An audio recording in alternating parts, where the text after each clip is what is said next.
Hello, magandang hapon sa inyong lahat. Magandang hapon po. So meron tayong pag-uusapan ngayon. Ito si Sander Ford. Na-feature uli siya sa sa Rated Corina. So ito yung video. Panoorin nga natin. Naaalala nyo pa ba ang biglang sikat noon na si Marlu Arizala na naging instant heartthrob na si Sander Ford? Naku, siguradong bigla niyong naalala. Opo, siya yung biglang angat at sikat pero parang bigla ring naglaho ang kinang ng kanyang bituin. Siya nga ba ang may kasalanan at humila ng sarili pababa? O may dahilan ng kanyang hindi umano'y pagkapariwara? Muling nagbabalik, eksklusibo. Sander Ford is out. Marlu is in. So ang diskarte niya, babalik siya sa pagka-Marlo niya, si Sander Ford. Again.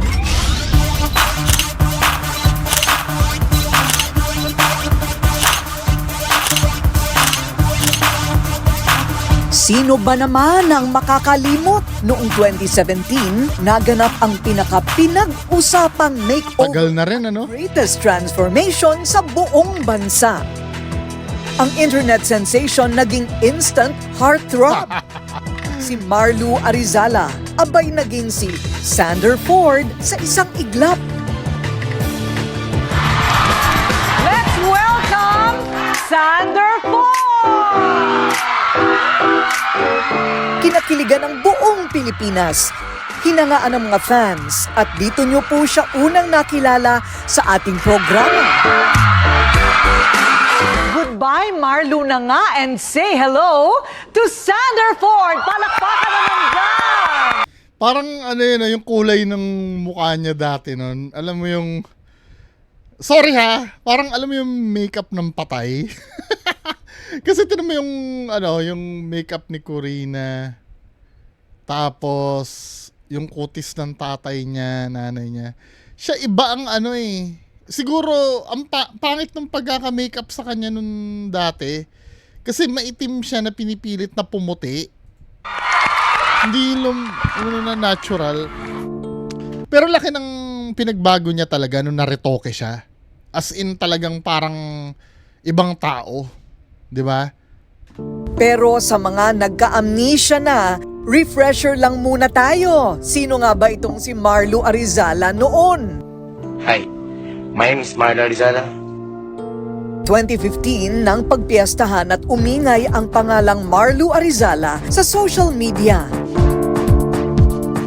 Kasama siya sa grupong #5, ang mga batang bersyon noon ng grupong hashtag ng It's Showtime. Kami ang #5. Puro pagbabash ang inabot ng grupo ni Marlu. Pero to be fair yung kasing sometimes yung kakapalan ng mukha, asset yun eh. 'Di ba? Doon nabuhay si Marlu doon sa asset niya ngayon, yung pagiging makapal ang mukha. Ang numero unong target ng netizens, walang iba kundi siya. Dahil daw ito sa kanyang nakakaumay na itsura. Yung confidence niya kasi hindi naman talaga matatawaran yun. Actually, hindi sa pagiging plastic, yun din ang hinangaan ko rin sa kanya, yung confidence eh. Bibihira yung tao na may confidence na ganun katulad niya. At talagang aangat ka talaga nun. Or lulutang ka sa... hindi literal na aangat na parang lulutang ka sa iba. Kahit pa sabi mo may itsura yung iba kung hindi naman confident, katulad nito, di ba? Nasaktan din ako pero sabi ko, dahil doon, sumisikat ako sa ginagawa nila. Binansagan pa siyang pambansang pinipig at kalapangit noon. Pero ikinibit-balikan na lang ni Marlu ang ganong klaseng pambubuli. Nagpatuloy siya sa paggawa ng mga videos. Hi guys, nagawa po ako ng video. Naniniwala kasi siya, good or bad publicity is still publicity. At ang ending, ayun, nakilala nga si Marlu. Si Marlu ang naging pambato ng masang Pilipino noon. Sa kanya nagkaroon ng pag-asa ang mga Pinoy na pwedeng sumikat kahit daw hindi artistahin ang itsura. Nagkaroon Oh, partially correct nga naman. ng mga oportunidad na maimbitahan si Marlu sa mga kapamilya show. Kasi just imagine, yung mga kasamahan niya, di ba #5 yun?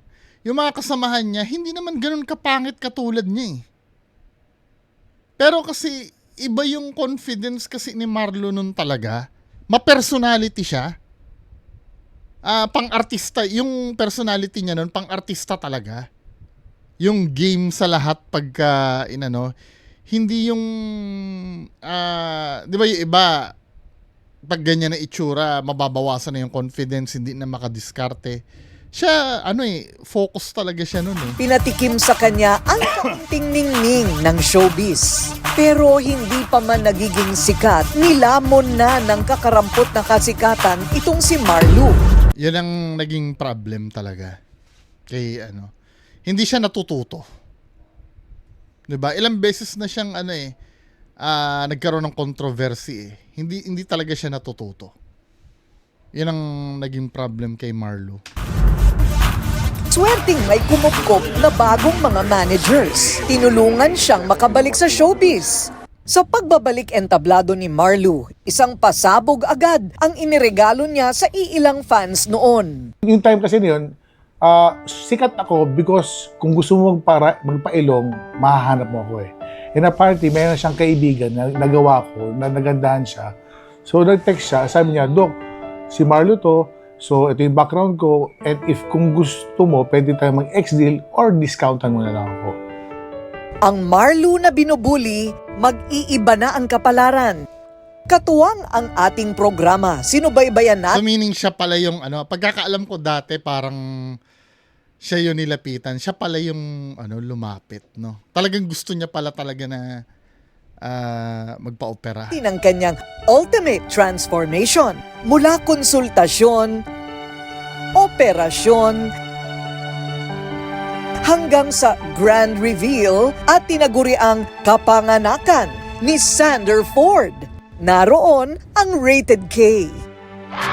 Handa na ba kayong makita si Sander Ford? Let's welcome Sander Ford!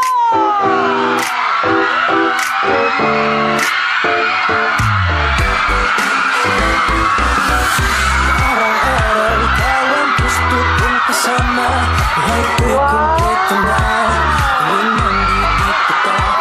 Ang problem kasi dito, nagbago yung itsura niya pero yung ugali niya hindi. 'Di ba? Oo, may gulat factor nung time na lumabas siya, no. Nagulat ang lahat na parang nagbago pero hindi nag-last yun eh. Kasi same pa rin naman eh. Para kang just imagine, para kang cellphone na naglagay lang ng bagong casing. Same cellphone pa rin. Oo, sa una nagulat ka, ang ganda. Pero at yung ine-expect nating pagbabago ay hindi ganon. Mas lalo pa siyang lumala. Nung time na yan, naging mayabang siya at 'di ba? Kumbaga yung nangyari sa kanyang ganyan, naging lason pa sa kanya.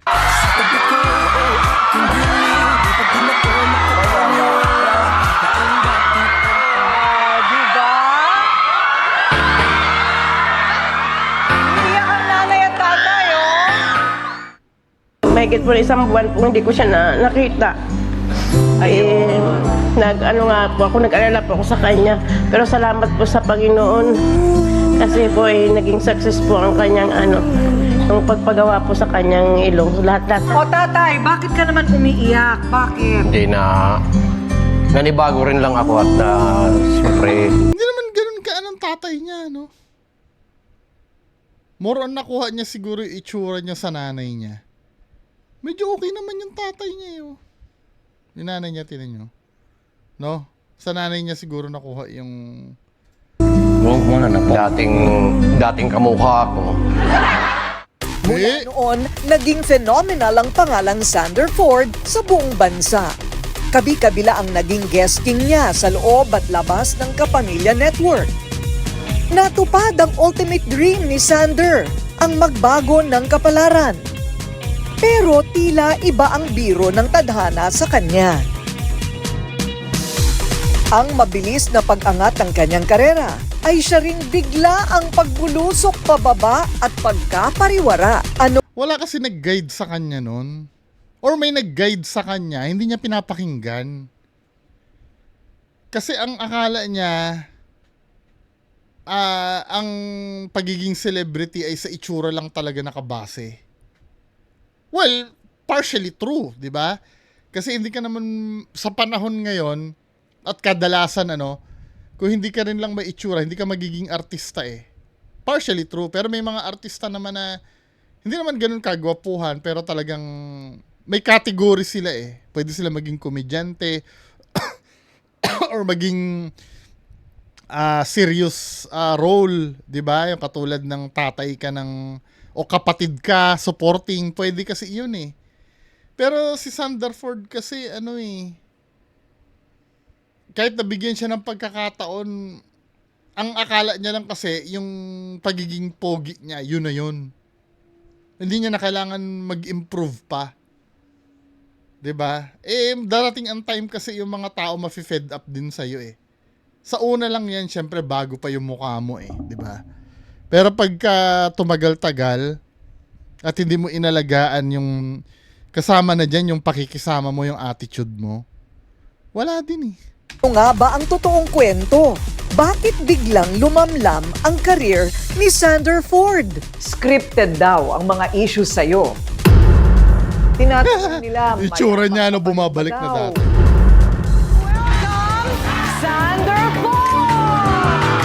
Ang minsang tinilian, hinangaan at naging short-time superstar. Nagbabalik. Sa pagkakataong ito, hindi para magpakilig, kundi para harapin ang mga kontrobersya at bintang sa kanya. Corina meets Marlu. Again, scripted daw ang mga issues sa'yo. Tinatanong nila, mayabang ka pa rin ba daw? Sa mahigit 8 taong nagdaan, ang mukhang huling nakita ng masang Pilipino ay isang mistiso, artistahin at hunk na si Sanderford. Hindi na ngayon bakas ang Yung kutis niya kasi makeup lang yata yun eh, no? Ano ba yun? Yung totoong ganun na talaga yung kutis niya. Parang makeup lang eh. May something wrong dun sa niya eh, dun sa balat niya eh. Para siyang pinalitadahan ng concealer. karismang mayroon siya noon dahil lang humarap sa Rated Corina ngayon. Ang tunay ng muka at pagkatao na si Marlu Arizala. Totoo nga bang si Sanderford ay out na sa kanyang buhay? Mas paninindigan na niya ang kanyang sarili bilang si Marlu ulit? Bigla kang naging phenomenal superstar noong mga panahon na yon. So ano-ano yung mga biglang dumating sa buhay mo noon? Nagkaroon po ako ng iba't iba pong mga projects, meron ako sa mga piyesta, nagkaroon po ako ng mga TV shows, nagkaroon din po ako ng mga brand na gusto po mapapromote sa akin. Sobrang ang laki po ng bagay ng tinulong po sa akin ng Rated K that time po. Mula sa kasikatan, lumagapak sa lupa ang kanyang kapalaran. Nasangkot si Marlu Ayan, sa iba't ibang... Hindi ko na maintindihan to. May Ito. Yung parang nagtapat siya na miyembro siya ng LGBTQ. Feeling ko kadesperaduhan ito eh. Na kailangan talagang mapag-usapan siya eh. Kaya tuloy yung kahit ganyang kabobong pinasok. Hindi pagiging bobo yung pagiging LGBTQ ha. Yung pagdideklara mo kahit hindi naman. 'Di ba? Ito yung tumatak sa akin noon eh. Nasaan na ba yun? Ayan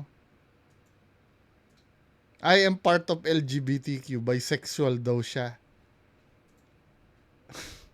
Ang kanyang kapalaran. Nasangkot si Marlu sa iba't ibang iskandalo. May ilan na nagsabi, Nakulong pa. gawa-gawa lang daw niya ang mga issue para siya'y pag-usapan.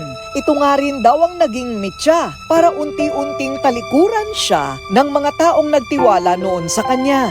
So kabi-kabila yung mga issue na nakabit sa'yo, meron doon yung umamin ka na LGBTQ ka. Pero nag-asawa ka. Opo. So ano ba yung totoo doon?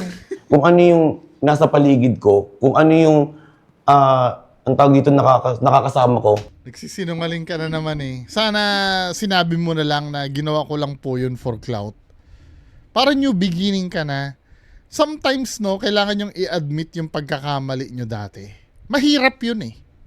Sa ating mga tao. Pero, kung gusto mo ng fresh start, patawarin mo na yung dati mo eh. Wala, gago ka dati eh. Kahit sino sa atin dito, gago ako dati eh. 'Di ba? Siguro ngayon, gago pa rin siguro ako ngayon. Pero, dapat patawarin mo na yan eh. Hindi mo na dapat pagtakpan yan. Obviously naman na hindi. Kahit hindi ka naman kasi naling kahit kaninong lalaki eh. Na-adapt ko po yung ginagawa po nila. So, feeling ko, kapag gumawa ko ng gantong bagay, tama po yun. Kung magmataas ako sa isang tao, kala ko po, tama po yun. Okay. So, lahat po nung mga nangyari po sa akin doon, hindi ko po lahat yung ginusto. Lalaki talaga. Straight po. Straight talaga. Kaya nag-asawa ka. Opo. So ano yung sinabi mo na na bisexual kasinungalingan? Tama po yun. Kung magmataas ako sa isang tao, kala ko po, tama po yun. Okay. So, lahat po nung mga nangyari po sa akin doon, hindi ko po lahat yung ginusto. Lalaki talaga. Straight po. Straight talaga. Kaya Hindi niya naman inamin na nagkamali siya. Gina-justify niya din, aaminin niya. nag-asawa ka. Opo. Inamin din ni Marlo sa amin na nagkaroon sila ng hindi pagkakaunawaan ng mga taong nagtiwala sa kanyang kakayahan. Pati na ang revelasyong wala siyang naipong pera noong in-demand pa siya sa showbiz. Akala ko normal lang yung gano'n na pag magulang, di ba po, sinasaktan yung anak. So, para sa akin po, inisip ko na lang po na, ay hindi, pangalawang magulang ko sila. So, tatanggapin ko kung ano yung mga consequence na binibigay nila sa ginawa kong kamalian. And then po, after po noon, nung sunod-sunod na po yung mga project ko po sa... Ako lang ba hindi nakakaget sa paliwanag niya? Hindi ko nakukuha yung paliwanag niya, kailangan ulit-ulitin ko pa eh. Akala ko normal lang yung gano'n na pag magulang, di ba po, sinasaktan yung anak. So, para sa akin po, inisip ko na lang po na, ay hindi, pangalawang magulang ko sila. So, tatanggapin ko kung ano yung mga consequence na binibigay nila sa ginawa kong kamalian. And then po, after po noon, nung sunod-sunod na po yung mga project ko po sa Rated K po, hindi man lang umabot ng milyon yung kinita ko po sa kanila. Nakukwenta ko pa po, bago ako matapos sa kanila, siguro nasa mga 200,000 lahat po ng kinita ko sa kanila. Sa lahat po, pati po yung mga project ko, pati yung billboard, pati po yung commercial something, 15,000 lang po every labas ko po sa kanila. Ang TF ko po, wala akong naipon. Akala nila nung after ng lahat-lahat, okay na ako. Maganda na buhay ko, pero hindi po eh. Ano to? Sorry siguro slow lang talaga ako makagets. Hindi ko maintindihan kasi parang pinaprioritize niyang kumuha ng simpatya eh. At the same time, sisihin yung Kaya, siguro pagkakaintindi ko ganito, hindi niya alam na, siguro akala niya normal lang na ganun lang kaliit yung TF, di ba? Parang yun na naiintindihan ko na hindi dapat, ganun ba ang ibig niyang sabihin? Come on. Babang inako ni Marlo, kasalanan niya daw mismo ang kanyang pagkabagsak. Nilamon kasi daw siya ng kasikatan noon. Parang feeling ko po sobrang naano po ako sa pagiging sikat ko po. Kasi nabigla po ako eh. Ganun po. Tama. To be fair naman, yan kadalasan kasi yung mga sakit ng mga tao na hindi talaga sanay maging sikat. Yung biglaan. Isang example dyan, di ba, si Diwata. Hindi siya handa sa ganung buhay eh. Ang akala niya sa pagiging sikat ay hindi na inaalagaan. Basta sikat ka, okay yan, kahit anong gawin mo. Hindi mo alam na may kaakibat kasi na yun eh, na responsibility yung pagiging sikat eh. Kailangang maging kaaya-aya ka lagi sa paningin ng tao. Totoo yun. Na pagsikat ka, lalo na kung may mga endorsement ka, hindi ka pwedeng masangkot sa kahit anong kontrobersiya. Naalala niyo si Maris Racal? 'Di ba? May mga endorsement siya na tumalikod noon nung nagkaroon siya ng scandal eh. Ganun ang hindi madali kasi akala ng iba, parang eksperyensado na ako maging sikat no. Pero ayon kasi sa naobserbahan ko, yung pagiging sikat kasi bawal ka talagang bawal ka talagang madungis. Ano ba magandang term? Bawal ka na kasi every time na may gagawin kang kabulshitan, magiging bala yun ng mga kritiko mo sa'yo eh. Hindi siya madali. Yung mga ibang nangangarap dyan na maging sikat, akala nyo madali. Isa sa mga nahugutan ko ng ng ganyang uri ng kasikatan, si Sir Ed din, nagkukwentuhan kami. Si Sir Ed Calawaga, 'di ba? Pati itsura mo, hindi natatapos sa pagiging sikat mo eh, kahit wala ka namang ginagawang mali, 'di ba? Sa itsura mo. Actually, mas gusto pa nga ng tao na i-criticize regarding dun sa paranormal na ginagawa niya eh. 'Di ba? Yung ano ba yan, peke naman yung ginagawa mo. Mas gusto pang marinig ng tao yung ganun eh. Yung tungkol dun sa niya, sa craft niya. Kasi sa kanya, yon, challenge yon na para patunayan na hindi talaga na mali yung inaakala ng mga tao niya. Kasi dun din siya na challenge sa akin dati. Nung araw, 'di ba? Nire-react ko yung video ni Sir Ed. Kaya kinontak ako ni Sir Ed. Dun siya na challenge dun sa ginagawa ko din dati. Pero ang masakit na part dun, kahit wala nang kinalaman dun sa ginagawa niya yung itsura, 'di ba? Yan ang madalas na ginagawang katatawanan, yung kaya hindi madali ang maging sikat.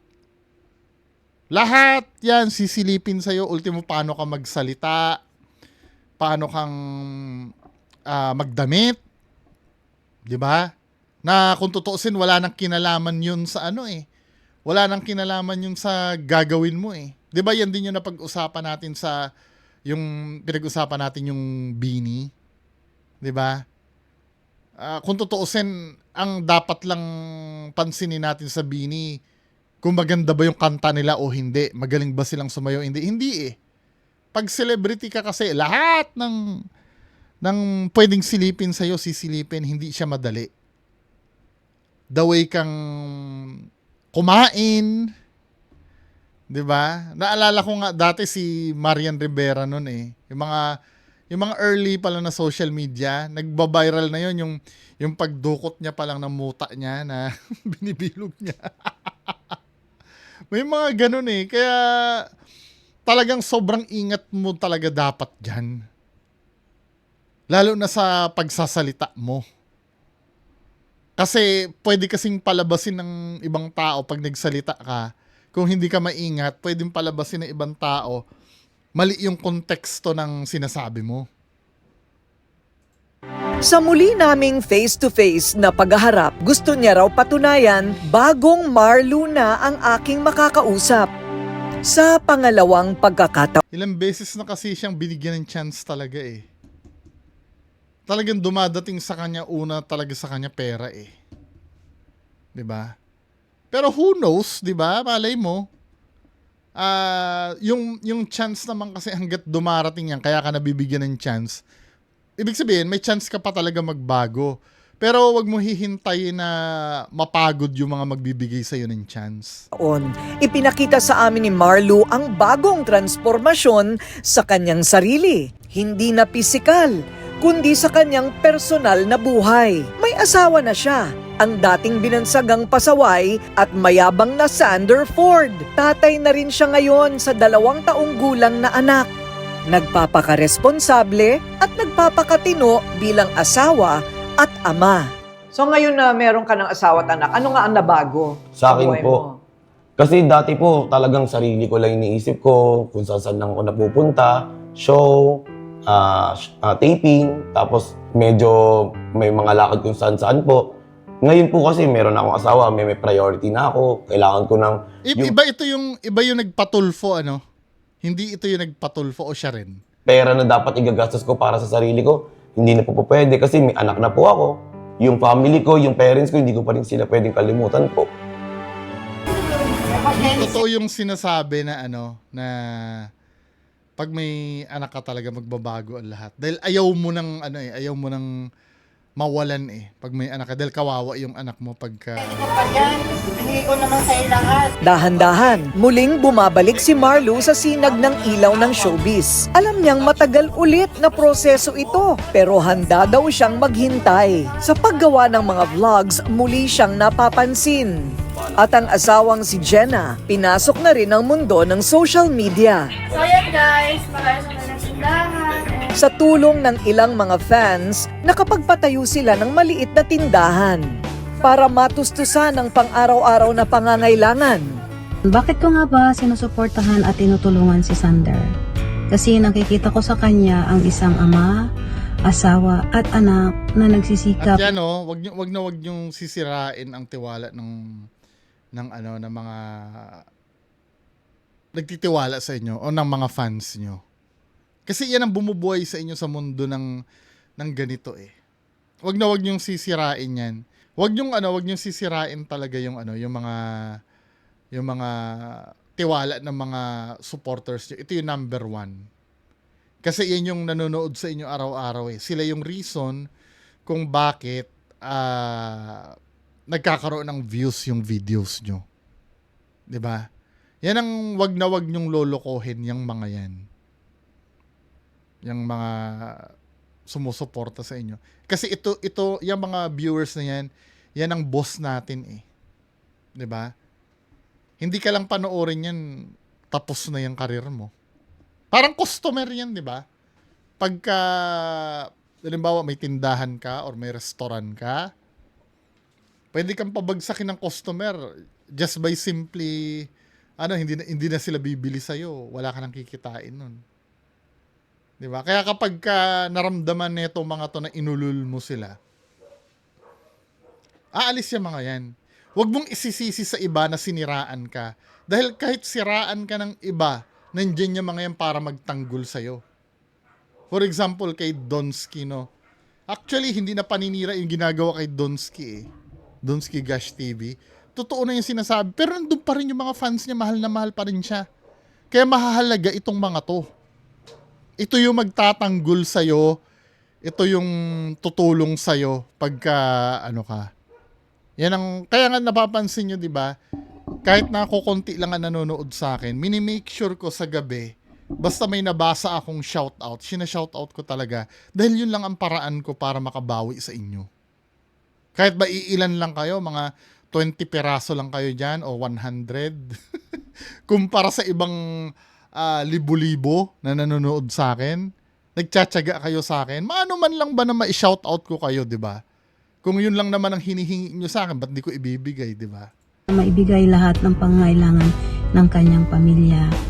And I believe that he deserved a second chance. Buong pagmamalaking inamin ni Actually, hindi na nga second dyan eh. Third chance na yata. Jenna, ibang Marlo na ang kanyang kasama. Mapagmahal at responsableng ama't asawa. Ang sakit lang po kasi na ang daming taong nanghusga sa kanya. Kahit po, hindi naman nila alam yung totoong story, yung behind po. Hindi, ate kasi, yun na nga eh, hindi alam yung behind story, pero kung yung pinapakita din kasi ng asawa mo ay kayabangan din. Hindi, paano naman namin, kahit ako aminado ako, busit ako kay Marlo eh, pag napapanood ko yan. Diba? Hindi na naman naiintindihan kasi ng tao, sa totoo lang, wala din naman pakialam yung mga tao kung ano nangyayari sa likod ng buhay nyo eh. Kasi hindi naman yung napapanood ng tao eh. Ang napapanood ng tao ay yung pinalalabas nyo sa social media. Doon kayo mag-start na magbago. Doon sa napapanood ng tao sa inyo. Eh wala eh, kung naghihikahus pala kayo doon sa likod ng camera, sa harap ng camera, ubod pa kayo ng yabang, paano nyo may expect na simpatyahan kayo ng tao? Diba? So, po, parang natatouch po ako ngayon kasi talagang pinagpe-pray ko po yun araw-araw na sabi ko, mabigyan siya ng break. Gusto ko po matupad niya yung mga pangarap niya, yung mga hindi niya nagawa noon. Pero swerte ka dito sa girlfriend mo or sa asawa mo ha. 'Di ba? Mahal na mahal ka neto. Gustuhin mang bumalik ni Marlo sa telebisyon, wala pa raw pinto ang nagbubukas. May mga nagsasabi pang hindi na raw siya pang showbiz dahil bumalik na daw sa dati ang kanyang itsura. Ngayon, makikita natin yung diferensya nung unang transformation mo at ngayon. So better pa rin kesa nung una. Oo, to be fair naman, at least kahit paano, hindi ganun kalala do sa unang version mo. Ano bang nabago? Siguro po nagkaroon lang ako ng pagbabago na medyo tumaba po ako. Mas nagkalaman po ako before, yung after nung rated K ko, medyo mapayat po ako. Kasi, Oo. yun yung pagbata talaga ganun eh. Habang tumatanda po, nagkaasawa na din ako, napapansin ko laki na ng ganito ko. Tapos medyo nagkakaroon ako ng parang mga wrinkles po ba tawag doon. At saka pimples. Yes po. O bumalik nag-ano. yung pimples mo, Opo. di ba? Oo. Yun Tapos, yung sa ilong mo, ang pinaka pinag-uusapan Tapos, noon eh. opo. Nanatili ba siya? Actually, matangos pa naman po siya, pero hindi lang siya totally katulad nung before. Sobrang heal na po kasi niya. Kasi 8 years ago na po eh. Oo. So, ayun po yung nangyayari. Tapos Yung mga nagpaparitoke ng ganyan, may maintenance ba yan? Na kailangan? nakita po nila yung parang mga mark Oo. sa ano po. Ayun, oo. Minsan, ang kailangan lang sa muling pagbangon ay panalangin at pagpapakumbaba dahil angels are real. Sa pangalawang pagkakataon, ang Rated Corina at ang klinika ni Doc Yapi magsasanib puwersa ulit para bigyan ng pangalawang pag-asa na ayusin muli ang muka ni Marlo. So ngayon, hindi ko alam kung anong plano mo sa buhay, no? Pero ang gagawin ng Rated Corina para sa'yo ulit, Marlo, ay paayos natin ulit yan. Thank you. Hindi ma'am. ba? Thank you po. Pero kailangan may kooperasyon mo. Wala eh, nagyabang, hindi, yung ganito, nagyabang ka uli eh. Nabasa ko yung post mo eh. Na nagyayabang ka uli eh. Wala ito. As an audience tingnan nga natin yung page nito ni, Marlo. Sana ba yun?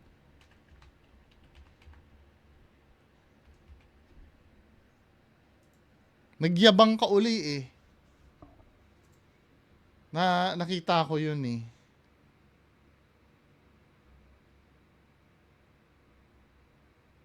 Sana ba yun?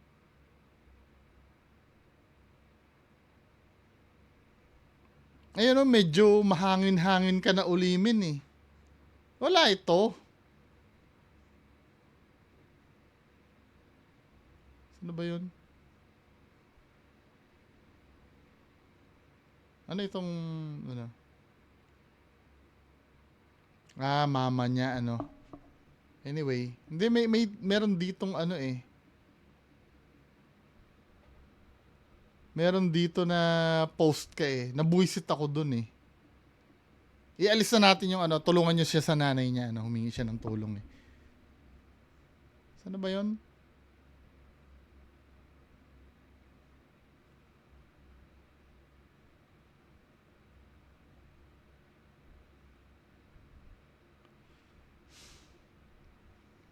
Yung parang niyayabang mo na may operation ka na naman. Anyway, kayo na lang maghanap, no? Kaya ito pala yon. Ito pala yung dito humble ka na naman. Pagdating na naman sa post mo, mayabang ka na naman. Papapayat ka ulit. Ma'am, kakayanin ko. Kakayanin mo Opo. talaga, ha? Kasi po, may pamilya na po ako na totoong umaasa sa akin. At sabi ko nga po, baka ito na yung hiniling ko kay Lord na pangalawang pagkakataon. Side note, even the scars here, kailangan natin siyang i-handle. Which, ang good side naman dito, wala kang acne, wala kang acne. Importante, dapat medyo kalapin papayatin siya. Tapos syempre, papakinisin natin ulit yung scars niya. Kasi syempre, hindi natapos yung trabaho dun eh. Dahil medyo nawala siya eh. So yun, syempre, papaputiin din natin. And then, the whole package. Yung ngipin, pati yung buhok, aayusin natin. Tignan natin kung anong mangyayari sa Transformation 2.0 nitong si dating Sanderford na ngayon pinaninindigan mo na si Marlo. Everybody deserves a second chance, hindi po ba? Lalot na Anyway, tingnan niyo yung niyan, may kayabangan na pinost yan eh. Parang ang dating nun, tinutuya niya yung mga basya na, ano kayo ngayon? ito na, parang may nagtiwala uli sa akin. Parang ganun eh. Iwasan na yung mga ganung bagay. 'Di ba? Ang nangyayari kasi nakaharap ka sa ganyan, medyo ano ka na naman eh, anghel ka na naman eh. Well, tingnan natin, hindi natin masabi, no? Baka malay mo si Sanderford tuluyan na talaga magbago. Pero iwasan mo na 'yun, men. 'Di ba? Babalik ka na naman uli sa dati niyan. Anyway, yan lang pong pag-uusapan natin. Magandang hapon sa inyo lahat. Bye-bye.